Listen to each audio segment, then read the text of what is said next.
Welcome to the Commercial Real Estate Academy podcast, the podcast dedicated to simplifying the commercial real estate industry for the masses. Each week, we sit down with industry experts to dissect the many facets of commercial real estate and extract valuable lessons you can apply to your business. Whether you're a new or seasoned business owner or investor, the Commercial Real Estate Academy podcast will be your go-to resource for all your commercial real estate needs. Now, here are your hosts, Raphael Collazo and Jeff Walston.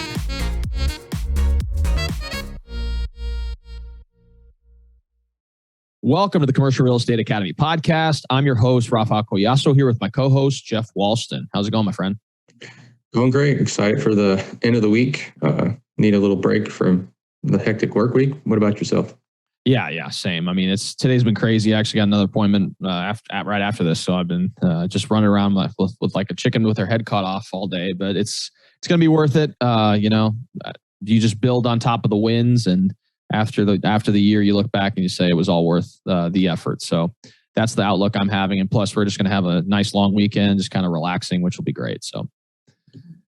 But speaking of just phenomenal conversations, I mean, this is one of the best interviews I think we've done. And I think you'll even say that as well, Jeff. And that was with Martha Weidmann. She's the CEO and co-founder of 9.arts.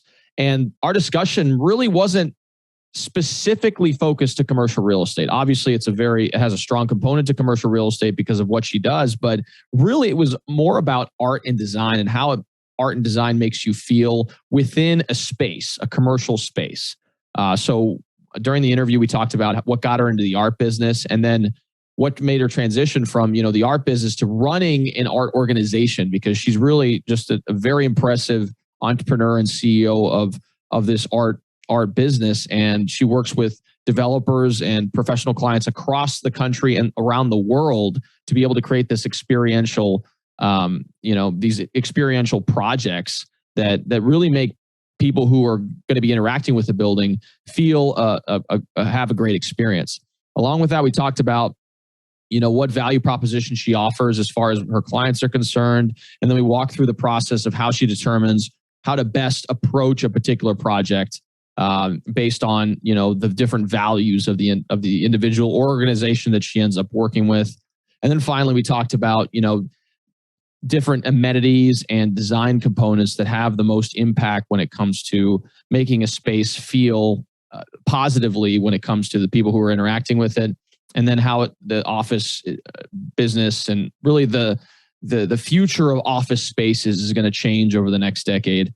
As we talked about in the podcast episode, as we're recording this, we're hopefully near the tail end of the COVID-19 pandemic, and I was at a conference this past week where we talked about where the vast majority of the discussion points from these large corporations were, how are we going to build workplace engagement in the office again? Because a lot of people have been at home for a long period of time. And that's one of the biggest concerns for a lot of these large corporations. And as during our discussion topics, we actually got into that discussion and explained how she sees the office changing over the course of the next 5 to 10 years. So really was a phenomenal discussion.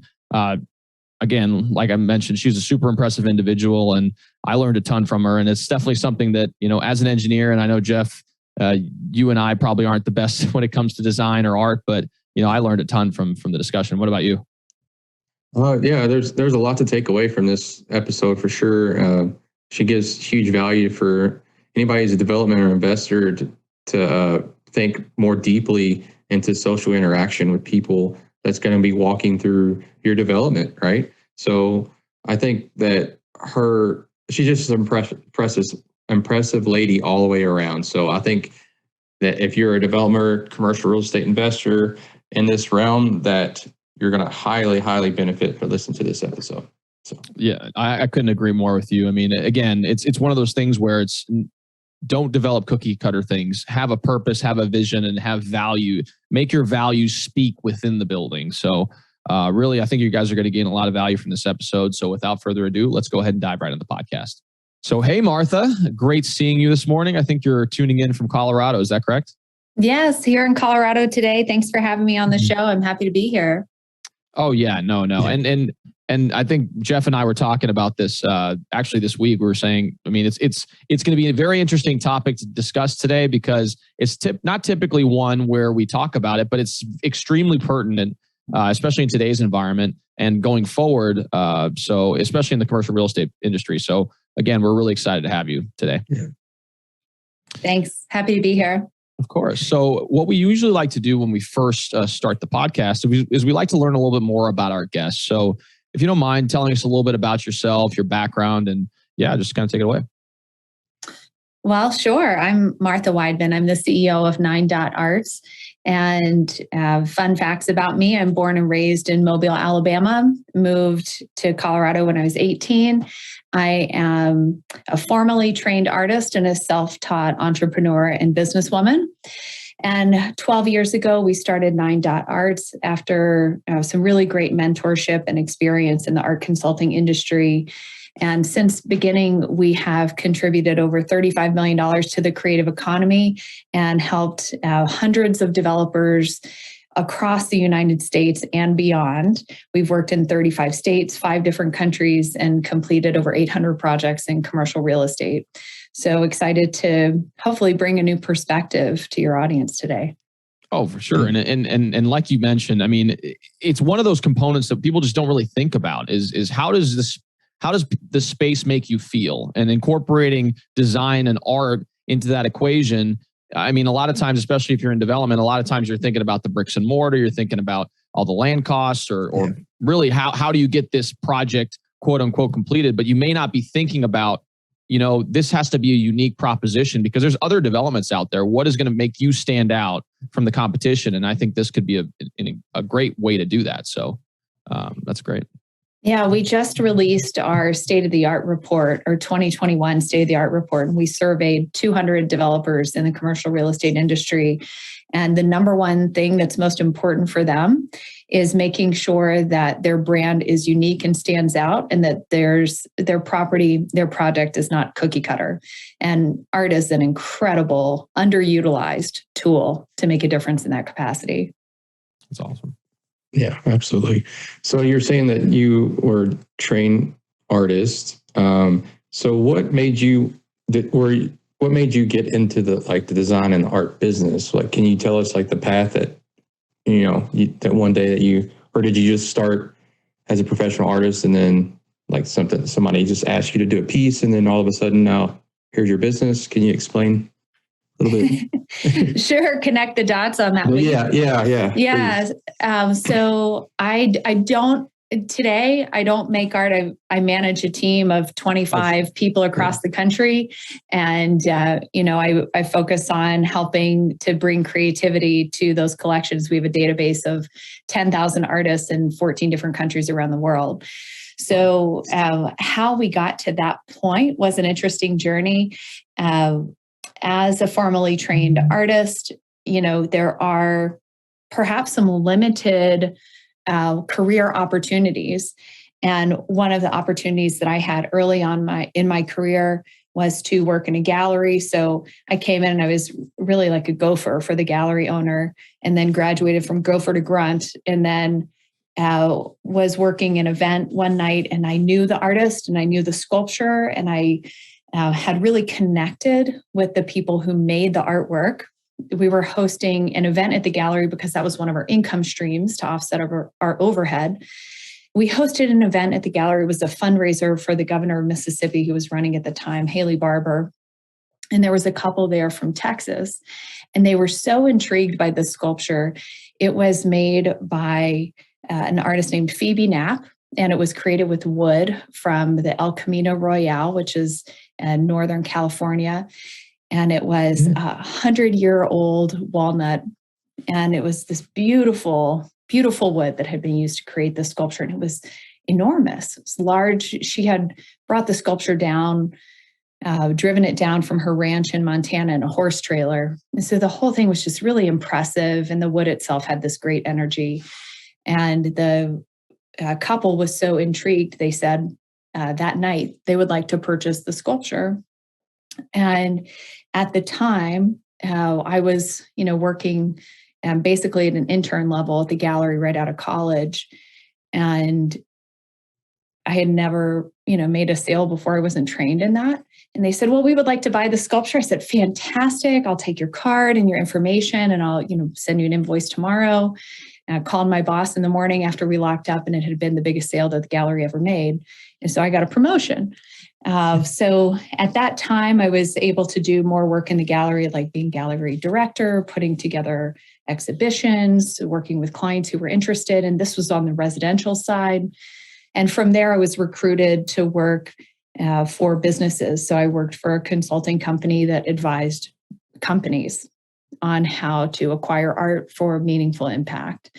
That business ended up closing in 2009, and we bought what was left of that company and bought 3 contracts and started 9 Arts, and have really developed in a very niche focus of serving corporate real estate developers in building creative places. And the fastest growing component of our business right now isn't just buildings, it's actually putting together large scale placemaking plans and urban plans for, developments that might take 20 or 30 years to build, anywhere from 40 to 20,000 acres, and helping people write policies to implement culture over time so that their places are meaningful, impactful, and destination worthy. That's super interesting. I mean, because you're essentially projecting years into the future and trying to create a uniform, feeling and experience over, a 20-year period. That's kind of an interesting proposition. And how exactly do you go about that process? That's kind of interesting. It always starts with a vision. So you're trying to, at the very early stage, imagine what this place is going to feel like in 15 or 20 or 30 years. And so you use descriptive language, you use imagery, and we develop what we call an art typology plan, which is what kind of art will be there and in what type of places and what's the purpose. So everything has intention behind it. And this is years before we're breaking ground. So planning ahead for that intention and purpose, and then building financial infrastructure to support that into the future. So for example, in some of our developments, we're using transfer fees. So transfer fees are a pretty common tool for, other funding other strategies on a project. We're using transfer fees to fund art and culture.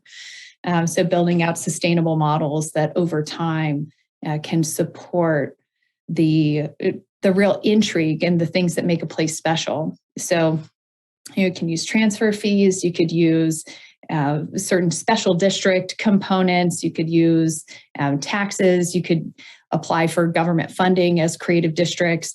So we're looking at all these different methods to support a vision and a purpose that we establish with the developer and the planning team in the early stage.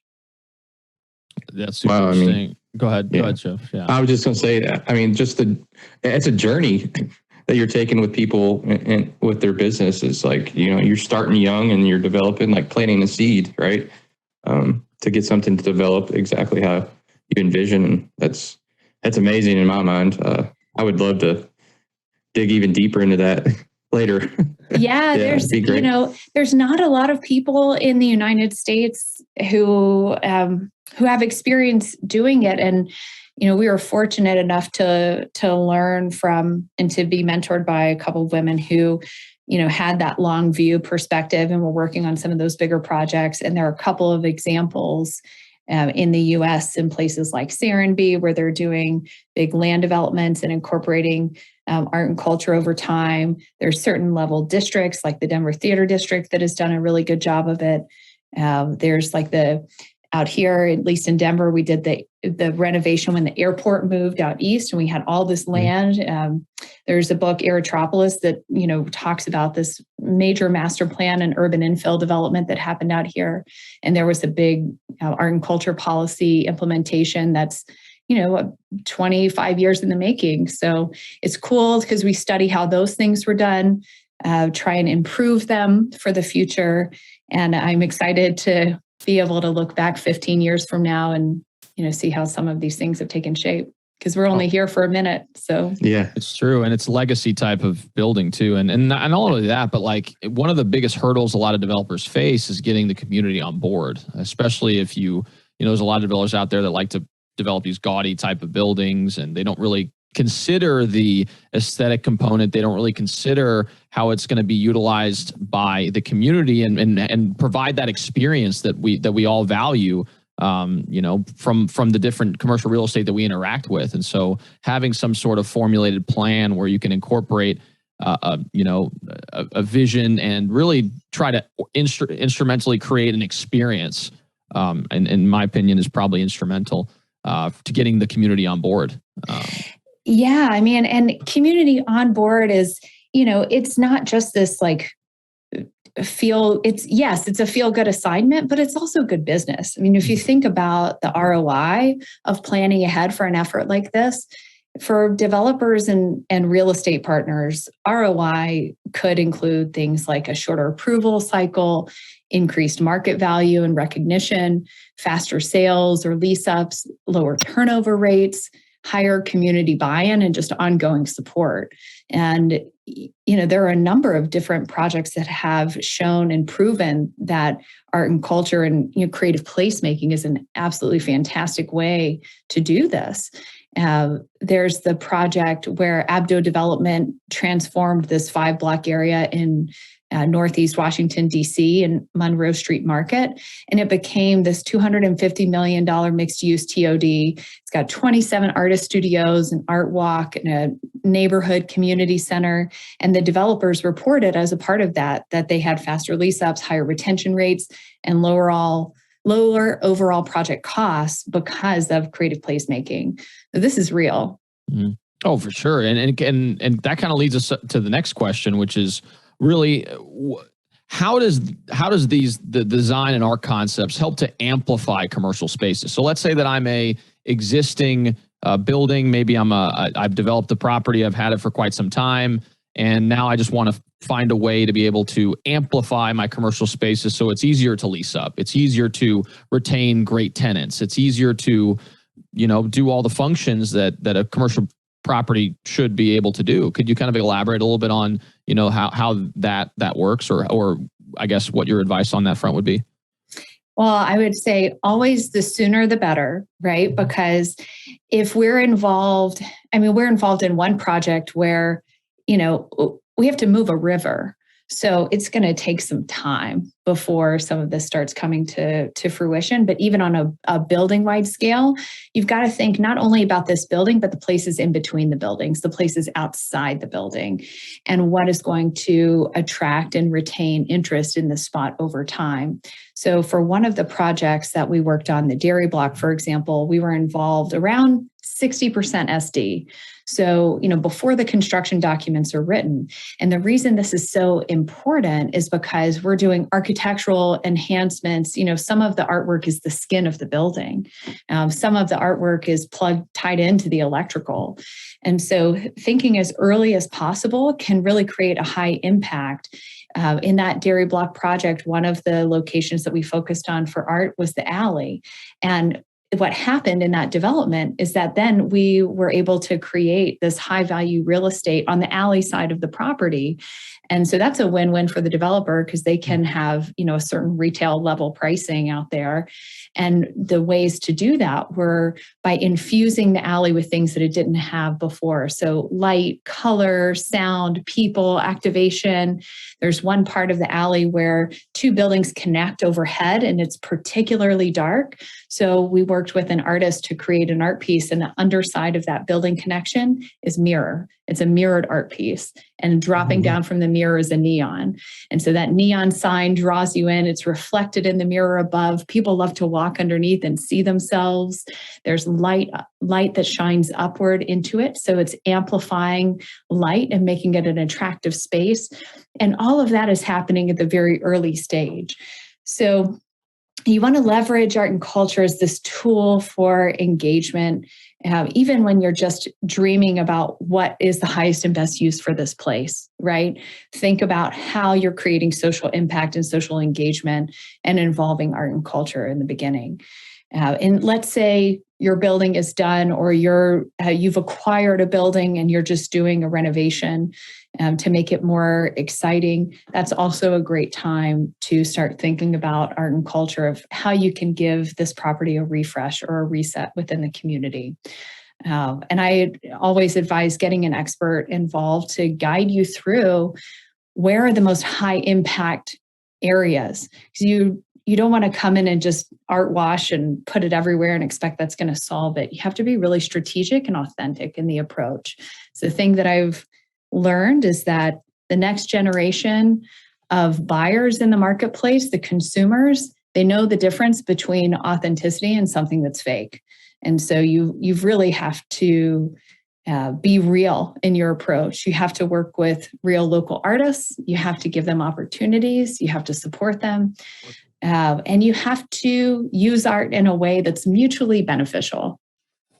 Sure. And then you lend itself to that engagement piece. Again, one of the primary functions of a commercial space, in particular ones that are focused on retail, is what you can charge in rent is a function of what sales you produce. And as a result of you having engagement within that space, that increases foot traffic, that could potentially increase sales. Therefore, from an ROI perspective, like you were mentioning, there's an extreme value there. And I think one of the other things that you touched on was creating that story. Because I feel like there's a lot of buildings out there, that don't really have a story. They have, they're just, like you said, cookie cutter buildings. They've served their purpose for what they were intended to be developed, but there's really not that level of engagement that you want as far as a landlord is concerned, because it's going to be maybe harder for you to be able to lease up that building, or you just may not be able to optimize the income of that property if it doesn't have some sort of unique value proposition that really appeals to the tenant base and potentially the people who are going to be coming through and purchasing goods or services within that property. So yes. I kind of go ahead. I'm sorry, Martha. Oh yeah, absolutely. Just as you were saying, there are plenty of examples of this too. Another example, just to tie into what you were just describing, one of the chief development officer at JBG Smith in Chevy Chase, Maryland, Brian Coulter, he said that their company's commitment to creativity, which is expressed through these, murals and sculptures and creative spaces, has differentiated the company's buildings from others. And his quote around this is, "Art fires all our cylinders, and people want to pay to live in our buildings. It's good for our investors, and it helps make our company successful." 100%. Yeah. And one of my good buddies in college, he was a development manager right now at a development company called Venue Projects in Phoenix. And they've done some really cool stuff, converting office buildings into like boutique hotels. And, but they always have some sort of art or design component that really brings out a unique history within the property. Like there was this really cool neon sign that was in front of this particular building for many, many years. And once it became vacant and went into a state of disrepair, they took that neon sign, reincorporated it, like fixed it up and made it look nice and everything. And now they incorporated that piece of history into kind of bringing people in, and they named the bar on the roof what that particular sign was trying to advertise for. So they incorporated the same name for that I think it was a real estate agent that had this neon sign for that building. Now they had the bar being that gentleman's name, and that the rooftop bar. So they incorporated that historical component, and then they revitalized a piece of that history through an art form. And so it seems to be doing extremely well for them. So it just kind of another example as to why it could be of value.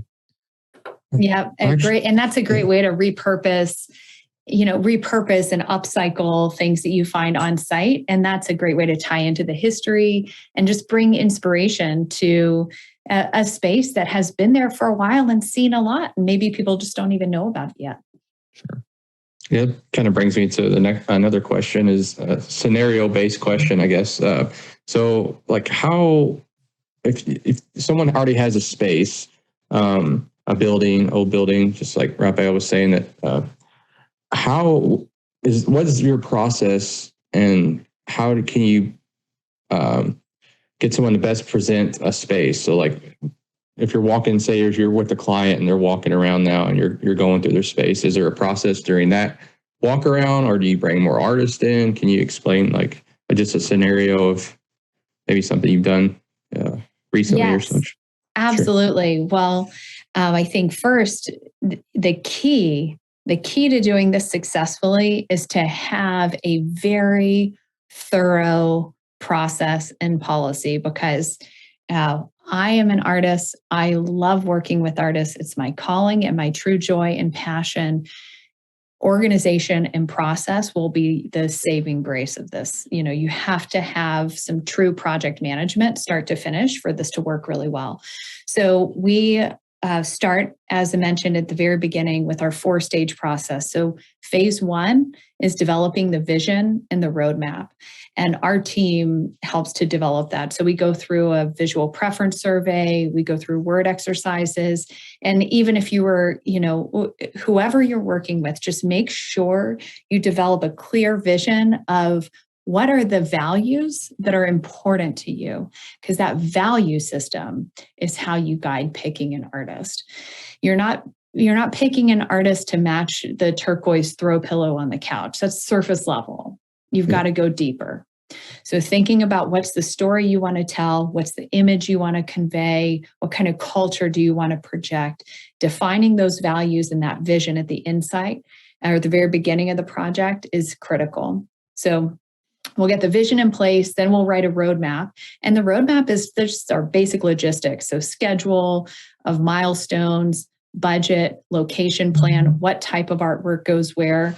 Right here on this outside spot is going to be a 40-foot landmark so that people can see this property from the interstate and know where they're going. This is a landmark. And then inside, we want some spaces to feel more intimate and spaces for people to kind of slow down and grab a cocktail and spend some time. So those artworks are going to have a different approach that's going to be more of discovery. So doing that typology planning and location planning at the outset is really important. So that's just the first stage.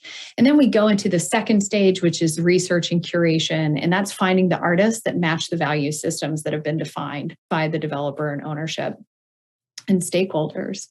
And then the third phase is art acquisition. And the fourth phase is installation and engagement. So acquisition, this is our project management piece. This is true logistics. And that's going through and doing progress reporting, making sure that all the artists who are creating custom commissions for the site are performing on time and on budget, and then moving into installation, which is the final stage. And that's when things just all come together. And that's kind of the magical part where you see the results of what you've been working on for months. And that final stage at installation, the other thing to keep in mind is it doesn't end there. There's opportunities for engaging with your audiences. Do you want the artist to come in and lead a guided tour? Do you want to have meet the artist night? Do you want to have an artist have a pop-up studio in the lobby for a month and people can actually watch things being made in progress? So there are tons of ways to really enliven and activate culture within a space once you have that kind of base framework in place.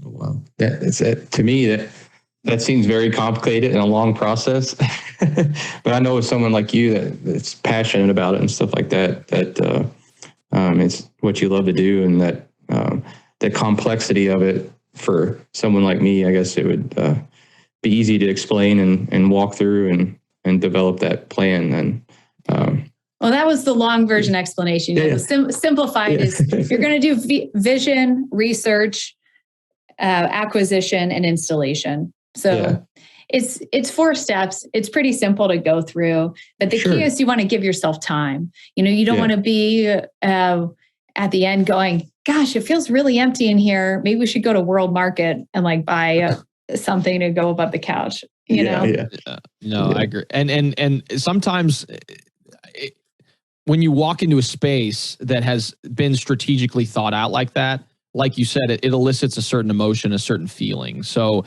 you definitely want to take time to think about how you're going to make people feel when they start interacting within a space, because that's really just how people are going to, going forward, going to view your space. So Awesome. So yeah, people don't notice when something is done so thoughtfully and so well. The feeling that you have is one of engagement, of being able to it's just easy to be there. Yeah. It's easy to observe and to meet with people and to just kind of take it in, because that space is it's like it's there for you. When a space is not thoughtfully done, that's when people notice it. Spaces that are really thoughtful, it's actually easy just to be a person in there. Spaces that are, haphazard or kind of forgot about the lighting, or there's a wall in a weird place, or there's a sculpture that's like blocking you from getting to where you need to go. Those are the kind of spaces where you feel jarred. Mm-hmm. And so again, going back to what's that feeling of being a place where people want to be and a place where people want to go. It's a level of thoughtfulness that you can find in some of the best projects in the world. For sure. Yeah, no. And that kind of leads us to the next question that we had for you, which is, what design and different amenities are you seeing in the marketplace that are having the greatest impact in that overall experience? Are there certain trends, and how have they evolved up until this day? Well, one of the big trends that has been on the rise for the past few years is large scale outdoor murals. And I think that accelerated during COVID for a few reasons. I mean, big art has just been in big demand for a few years because it helps with wayfinding. And then during COVID, people really started to find ways to bring a voice to their building when you couldn't necessarily go inside. So how could people see something from the outside? And then large scale artworks are really meant to be viewed from a pretty far ways back. So viewing distance and social distance started to match up during the time of COVID, where large scale artwork and large scale murals really started to amplify in a way that we hadn't quite seen before. So I think that that's a huge trend that we'll continue to see into the future. And it's been one that's been on the rise. For sure. Yeah. Actually, just north of us, we're actually located in Louisville, Kentucky, just north of us in Cincinnati. They actually do a really good job of incorporating those large murals into their buildings. And, if anything, it helps with walkability too, because you're walking around town, you're just checking out different buildings. They have this festival every year where they project lights on their buildings, and you walk around and see all the different light murals that are being presented all around town. And then obviously they also have those many different types of murals across the city. So it's really cool to be able to walk up and down the streets and kind of engage with these different buildings that you may not even ever go inside, but like you said, it just creates that experience. And if anything, it just adds to the walkability of that area.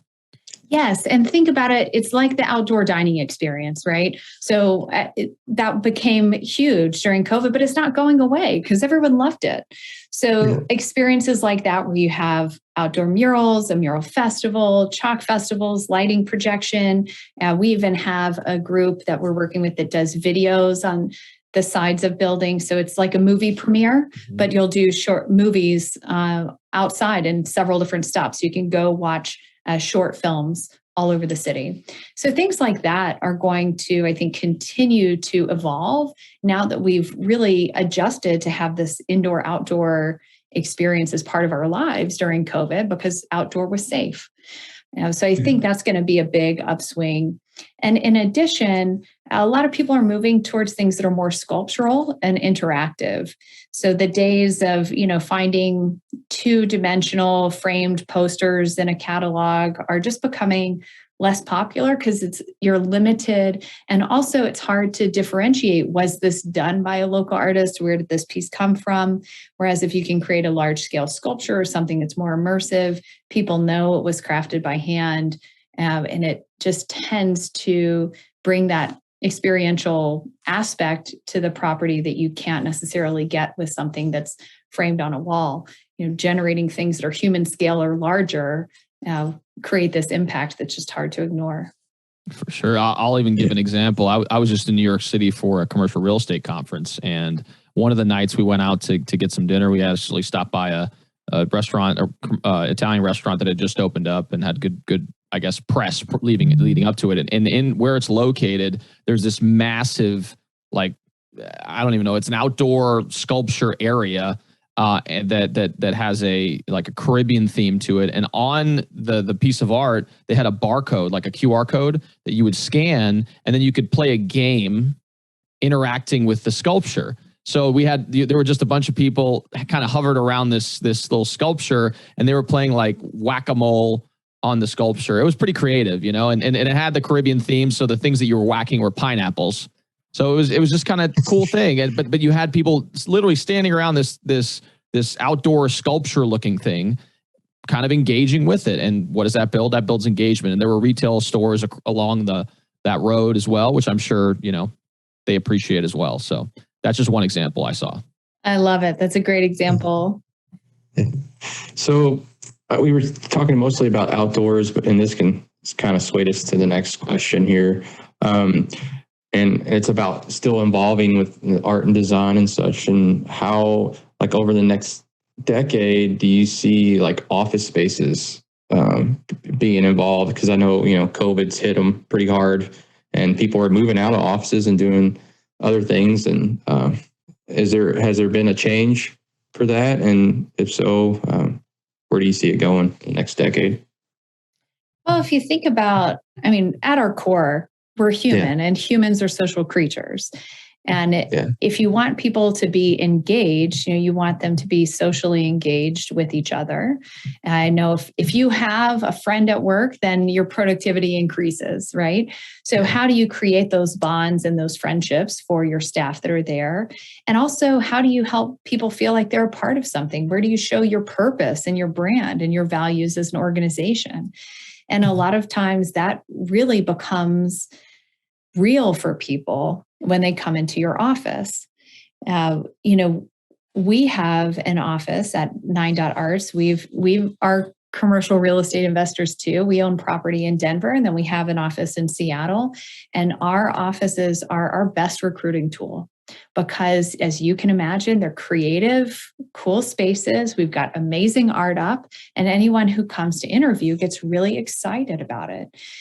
In fact, and this is just from, talking about being someone who manages a really awesome staff, I can tell you just from direct experience what it was like during COVID. We would survey our staff. How are you doing? What do you miss? Do you want to come back to the office? Do you not want to come back? And the number one thing people said they missed was being around real art. Now, of course, we've got a lot of creative people on our team, but they missed that. So we started a loan program where people could check out art. We have a lending library, and people check out artwork and take it to their home office so that they can feel like they're a part of something.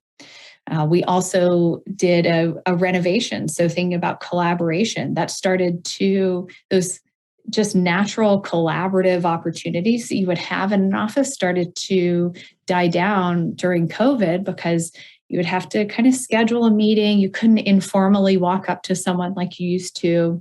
So we had a real push for bringing back those collaborative aspects of our office space. So we renovated and built out a space that we fondly call our coffee shop. And we took one of our spots that was private offices and just turned it into collaborative zone. And then we added more small conference type spaces where you could go in and Zoom. So more Zoom friendly huddle type spaces, and then some really collaborative areas and social space. Our lounge and our kitchen got an upgrade and a renovation because those are the places where, that's like our water cooler. And that's what people wanted. I think people just feel more engaged, happy to be there. And like they have, friends around, because ultimately as a business owner, that's going to help with retention. That's going to help you attract talent. That's going to help engage your employees, feel engaged, and they'll ultimately be more productive because of it. So I 100% agree with you. And another thing I wanted to say regarding that is that's something that many large corporations are having this discussion, especially through COVID. I was at the Commercial Real Estate Technology Conference, and I would say that 50 to 60% of the speakers focused on workplace engagement and strategy.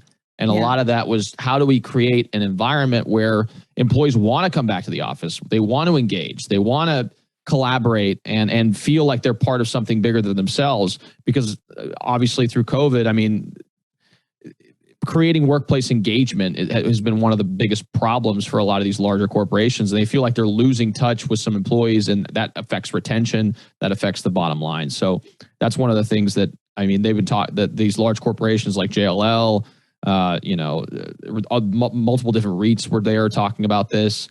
Several, CoStar, these large technology companies as well were kind of focused on that, I guess, discussion point, which was, how do we bring and engage those individuals back in the office to make sure that, going forward, we're able to retain top talent and maintain engagement within our workforce. So, yeah, it's more than just, putting out a ping pong table and, some microbrews in the fridge. Yes. You really have to think through, like, what are the value systems of the organization? How do you live and breathe those? And how do you embody them in the physical world? Because we're all living in the digital world. We're all, isolated in different ways, but there's got to be this physical space that represents who you are. And that's your brand. And when people walk in, they should feel really proud of it. Great advice. Absolutely. Yeah. Great advice, really. So, well, right near the end of our interview, we actually like to ask a question pertaining to books. We're all, voracious readers. I know our audience is also, and they always love hearing about different books that inspired our guests. So one of the things we want to ask you is, what's one of the more impactful books you've ever read? It doesn't necessarily have to be real estate related or art related, or really, it can really be anything that just kind of had that trigger moment for you. Well, one book that actually triggered a project that was really exciting for us is a book called Happy City. And Happy City is a book about, urban planning and transforming the spaces in between buildings. It's written by an author, Charles Montgomery. Have you read it? No, I've read Walkable City, which was a great book. There's several other books that my friend who's he studied urban planning, then got into is a development manager now. He recommended a few books that I have on my want to read list. I'm going to add that to my list as well, because I love learning about how to strategically plan developments, whether that's on a city scale or just more granular when you're talking about a single building. Yeah, well, it's a great read, and I think will shed some light on creative ideas and opportunities of what people want and how to shape the built environment to be more human centric. For example, one of the things they talk about is the commute being a time of day that is one that people rank the lowest. So one of the challenges of getting people back into the office, it's not just the office and the company, it's the commute of getting there. If the commute is ranked one of the low points of your day, and then all of a sudden you don't have to do it anymore, how are you going to re-engage? So he talks a lot about bringing joy into those spaces that are in between when you're getting from point A to point B. And we created a responsive art installation called Happy City. And we had 7 different installations in commuter-based areas around the city to see if we could increase happiness with artwork. So for example, on the train station at Union Station, you fly in from the airport. You can take the train in, and this is our major hub where you have about 140,000 people coming through pre-COVID times. And we had at that train station a spot called the emotional baggage drop, where you could come in and drop your emotional baggage. There would be one person on the other side. So you give and receive and drop your emotional baggage before you go into the city. So just leave that behind so you can come in and really experience a place. We had an inflatable dance floor that we closed off a street and had an inflatable dance floor and music playing. And so as part of your commute, you could just walk up and start bouncing and take a picture in front of Union Station, and all the cars were blocked off. So it was just pedestrian centric for people who were coming out of one of our highest traffic zones into the public realm. This was all a partnership that we did with an artist named Stuart Semple, but it was really fascinating to see how that experience started to shift and shape the engagement of people who were going from one place to the next. So if we can amplify that commuter experience, we can also amplify and engage people on their way to work and on the way home. In Spain, for example, they have at least 30% of their population is walking to work because it increases creativity. People see different things along the way. They get inspired. They experience the world at a different speed than automobile transportation. And those kinds of things unlock different portions of your brain. So I think adding joy to our commute, like the example you gave earlier about seeing the sculpture and gaming for pineapples, that's exactly it. Oh, for sure. Yeah, no. And when I interacted with it, I thought it was the coolest thing ever. I was like, wow, this is like one of the most creative things I've ever seen. And of course, it's going to build engagement, in particular in a city like New York City that's so international with people coming in from all across the world. I mean, that's a talking point. People stop, people engage, people have a different experience having gone through just interacting with this piece of art that now is going to have impact on tens of thousands of lives. So it's quite interesting you say that. Yeah, Martha, as we start rounding out the end of the podcast here, I want to say that we really appreciate your time. I love the journey that you told us and where we got. And I know that you were talking about contributing earlier. So we have a CRE treasure chest that we have. It's a repository of things that we like to get our the people that come on our podcast to contribute something to this, to give to our listeners, our viewers. And it can be anything from a PDF to just a simple list of things that you go through on designing a plan for a space or however. Is there anything that you have that could be beneficial to someone? And I'd love to share with you all our 2021 State of the Art report. It's that survey of people across the commercial real estate industry. So it'll give you some great stats and data points on the impact of art in your properties. There's also just some wonderful quotes and kind of some anecdotal references. But I think the most important thing in there is seeing the statistics and the ROI behind having art and culture. Because if you're building a property, you're pitching your partners, you're pitching investors, if you can bring that in front of them and people see that, wow, you've thought about things all the way down to the level of social engagement and art and impact, now you're talking about, I think, a real differentiator for you as a developer too.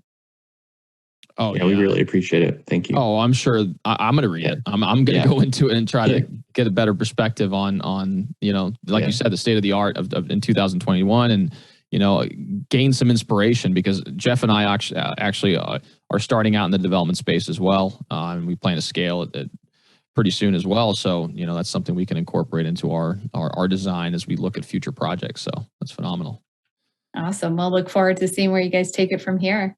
Oh, for sure. Yeah, we'll keep you posted for sure. But again, Martha, we really do appreciate your time. We know you're extremely busy, and we really do appreciate you taking the time today to be our guest on the podcast. So if people, again, if you're developers or investors or anything like that want to learn more about what you do or want to get in contact to be able to solicit your services, how can they best get in contact with you? Yeah, so you can find us. Our website is 9.arts. It's all spelled out, NINEDOTARTS.com. So you can find us at 9.arts online on our website. You can find 9.arts on LinkedIn. We're always posting new content. We have our own podcast where we interview developers and they tell their stories about the impact of art and culture and creativity on the built environment. So check that out. And then you can find me on LinkedIn too. My name is Martha Weidmann, and then my last name is spelled WEIDMANN. I'm a big LinkedIn person, and then also on our website. So hope to connect with you there. Awesome. Yeah. And we'll include that in the show description. So if you guys are watching this on YouTube, it should be in the description. So go ahead and check that out. If you guys are listening to this on a podcast medium, whether that's Spotify, Apple Podcast, whatever else, again, it'll be in the description below for you guys. So again, Martha, really do appreciate your time. If you guys are listening to this on a podcast medium like Apple Podcasts or Spotify or anything else, please leave us a 5-star review. We really do appreciate it, as it helps the algorithm to spread our message. And leave us a comment to let us know what you'd like to listen to next. If you guys are watching this on YouTube, feel free to like and subscribe to the channel. It really helps with the YouTube algorithm, ensures more and more people can hear this message and learn about the many facets of commercial real estate. So Thanks again for tuning in, and we'll see you all next time.